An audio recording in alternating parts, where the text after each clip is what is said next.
Kisah ini berlaku di tempat yang sama, cuma masa yang berbeza, iaitu ia berlaku 1 tahun kemudian selepas tragedi aku dikejar ular biru. Dan semasa kejadian itu berlaku, ia pada waktu hening kira-kira jam 6.45 petang. Sekali lagi aku terpaksa merempuhi kawasan kolam ikan untuk sampai ke rumah. Laluan lorong kecil kolam ikan itu terdapat lalang yang setinggi melebihi parasku. Ini menjadikan suasana lebih mendebarkan dan mencabar untuk dilalui.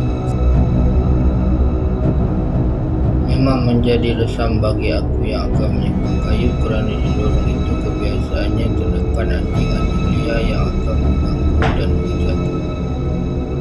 Di sepanjang lorong laluan kolam ikan pertama untuk menuju kolam ikan yang kedua itu, aku terus menyelongkar semak lalang untuk mencari kayu yang aku sembunyikan sebagai alat keselamatan bagiku. Namun aku seakan gagal menemui kayu yang disebutkan sehingga aku tiba di penghujung lorong kolam ikan kedua di mana terdapat sebuah kebun kelapa yang kecil.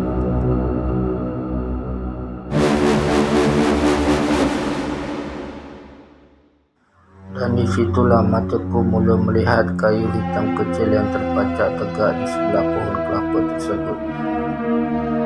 Tanpa berlengah lagi, tapak tangan kananku cuba menggenggam kayu tersebut, tetapi ada suatu keanehan, mataku melirik kayu tersebut seakan bergerak. Nasibku seperti berada di ujung tanduk. Mula sekali tapak tanganku itu belum menggenggam ataupun menyentuh kayu tersebut yang sebenarnya adalah seekor ular yang sedang berdiri seakan-akan kayu yang terpacak tegak. Ada corak di atas kepala ular tersebut yang menunjukkan ianya adalah dari jenis ular tudung senduk yang amat berbisa dan amat berbahaya bagi manusia. Namun ada satu keanehan yang telah terjadi, kerana semalam itu seakan satu penyelamat bagiku, iaitu secara kebetulan aku telah terbaca satu artikel cara untuk mengatasi ular jenis ini.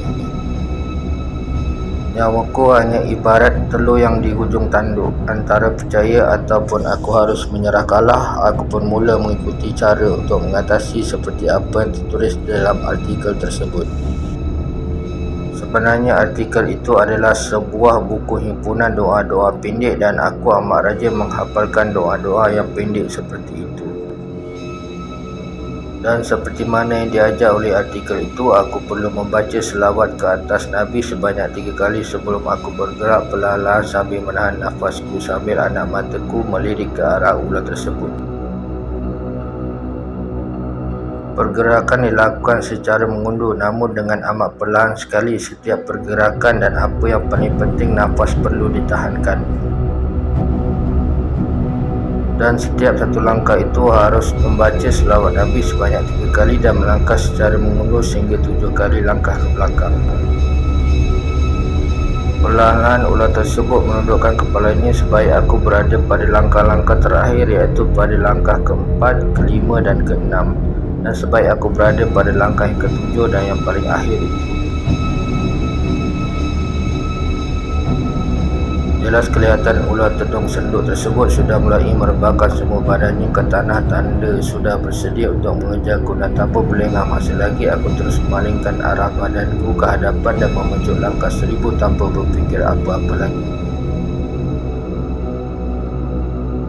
Ular tersebut memang mengejarku hanya beberapa inci di semak sebelah kananku, yang seandainya jika aku mengurangkan sedikit pecutan kakiku, pasti aku akan nahas. Dan penghujung kolam ikan pertama itu adalah bukit bertanah merah kuning, dan larianku memencut dan memanjat tebing bukit itu hanya dengan sekali nafas aku telah berada di atasnya adalah sebuah jalan raya. Ular tersebut cuba memanjat tebing, namun ia gagal dan jatuh semula kerana terkisiran pada pasir tanah dan akhirnya menghilang ia di sebalik semak samun di tepi tebing tersebut.